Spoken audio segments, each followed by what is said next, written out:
It's the real news. I'm Ben Norton. Israel's extreme right-wing Prime Minister Benjamin Netanyahu has launched a last-ditch effort to try to kill the Iran nuclear deal.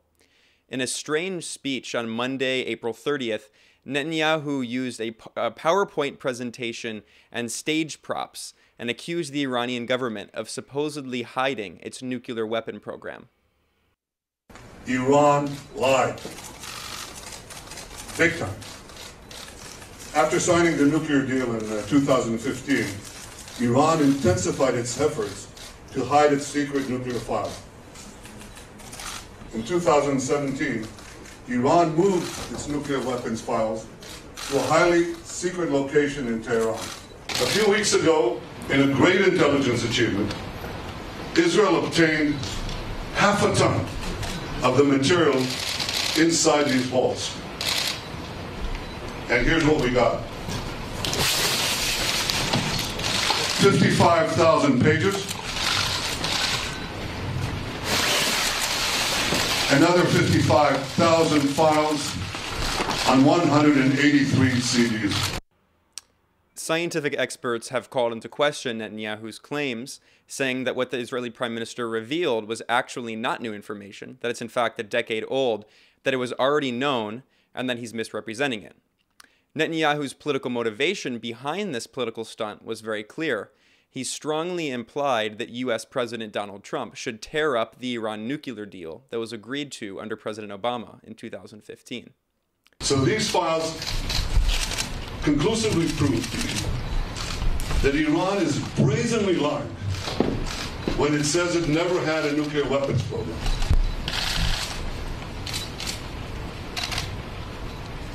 The files prove that. So this is a terrible deal. It should never have been concluded. And in a few days' time, President Trump will make his decision on what to do with the nuclear deal. I'm sure he'll do the right thing. The right thing for the United States, the right thing for Israel, and the right thing for the peace of the world. On May 12th, Trump will announce whether or not he will sabotage the international agreement, which is known as the Joint Comprehensive Plan of Action, or JCPOA. Iran's foreign minister, Javad Zarif, responded sarcastically to Netanyahu's speech. He tweeted a photo of the cartoon bomb the Israeli prime minister used in a past speech at the United Nations, and Zarif wrote, quote, "The boy who can't stop crying wolf is at it again.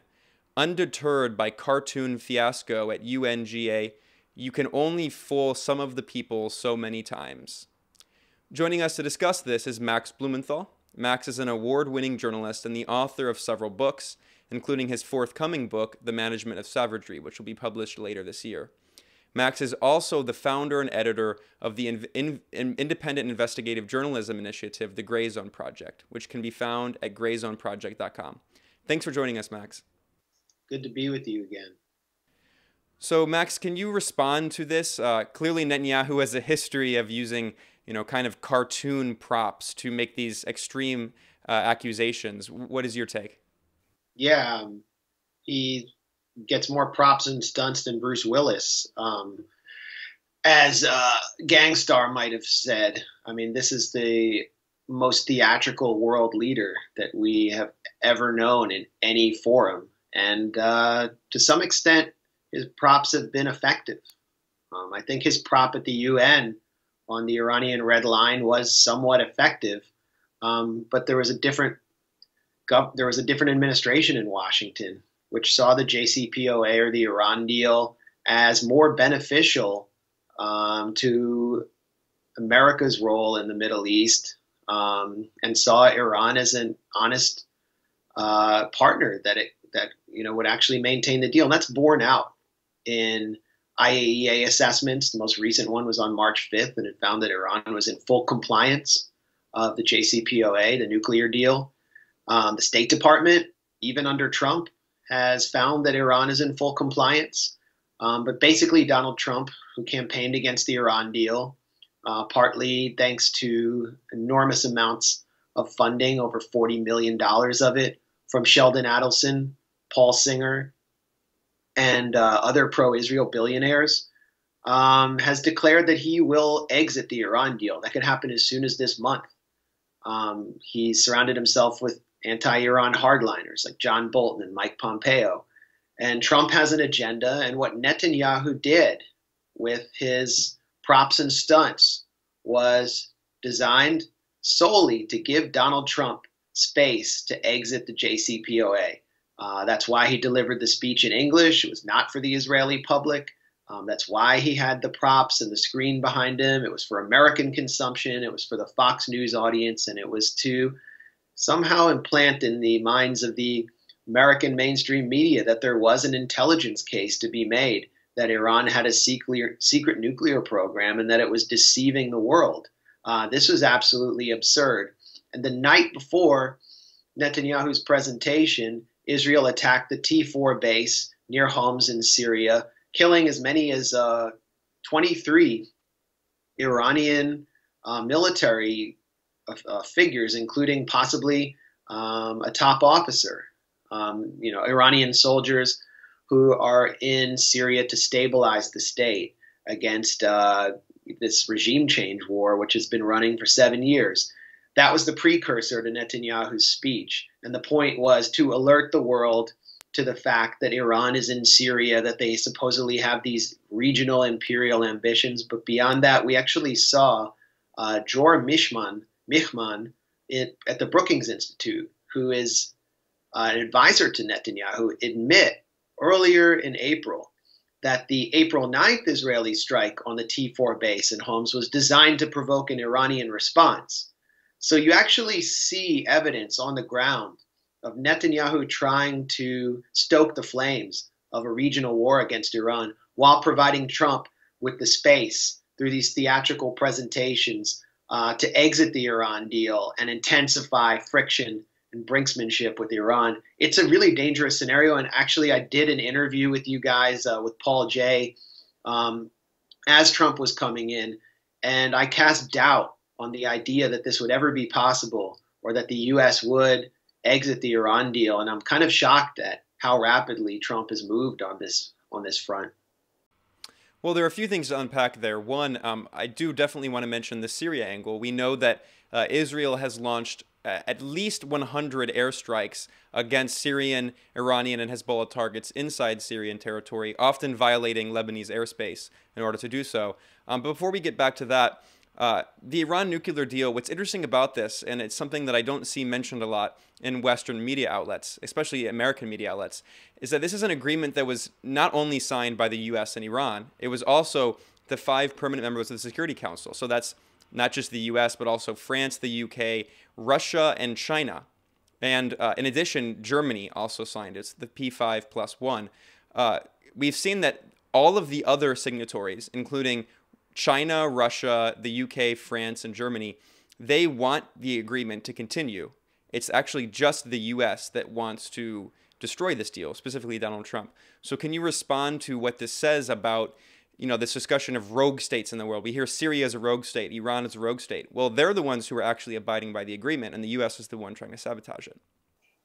Yeah, absolutely. I mean, we always lose sight of the fact that this deal is so important to Europe, which conducts a lot of trade with Iran. Emmanuel Macron, the French president, was just in Washington to kind of lecture Trump on the need to maintain the Iran deal.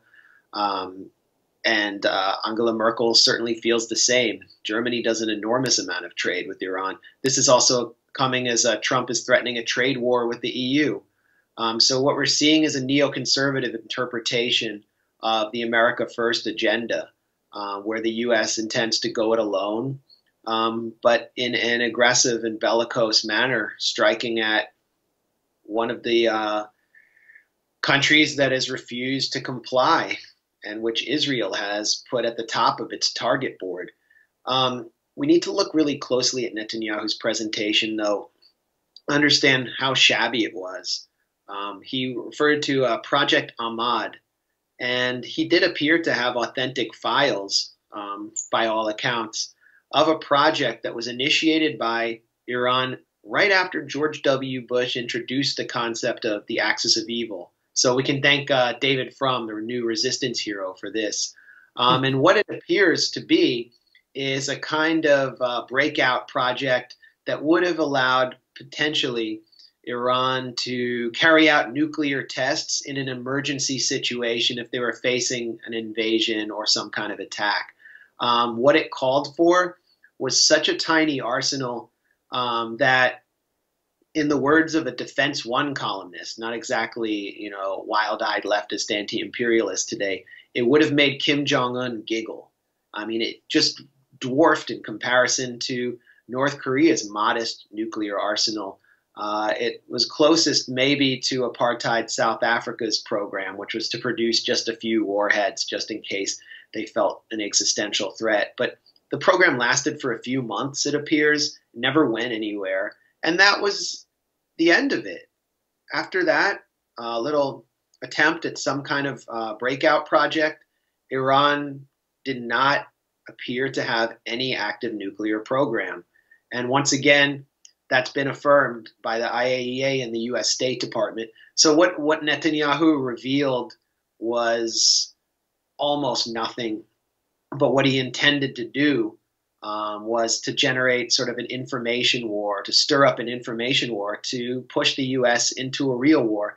And it's also interesting for me to witness the skepticism of a lot of liberal pundits, some of the foreign policy pundits who supported Obama's foreign policy, particularly the Iran deal, and how these same pundits, I'm thinking about The Intercept's Robert Mackey or Peter Beinart at The Atlantic, have attacked skeptics of the Russiagate narrative or skeptics of the Syrian opposition's narrative on the supposed chemical attacks in Douma. It seems like these figures and their skepticism is limited to the kind of political parameters that were laid out by the Democratic Party. So there's a certain irony there. But I really think there's going to be enormous opposition in Washington if Trump does try to exit the JCPOA, not just because of how it will intensify friction with Iran, but because of how it will damage already withering relations with European allies. Well, unfortunately, we'll have to end it there, but we will, here at The Real News, we'll have Max back soon to discuss Israel's role in Syria and how this Israel war, indirect war on Iran is being waged there. But thanks for sharing your analysis with us, Max. Thanks a lot. We were with Max Blumenthal, who is an award-winning journalist and the author of several books. He's also the editor of the Gray Zone Project, which you can find at grayzoneproject.com. Reporting for The Real News, I'm Ben Norton.